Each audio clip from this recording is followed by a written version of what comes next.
Ngayon guys, nagawa tayo ng patungan ng halaman na pwede ilagay sa loob ng bahay. Ang unang gawin natin,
ito na guys,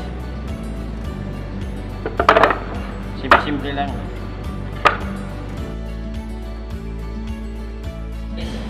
Maraming salamat sa inyong panonood.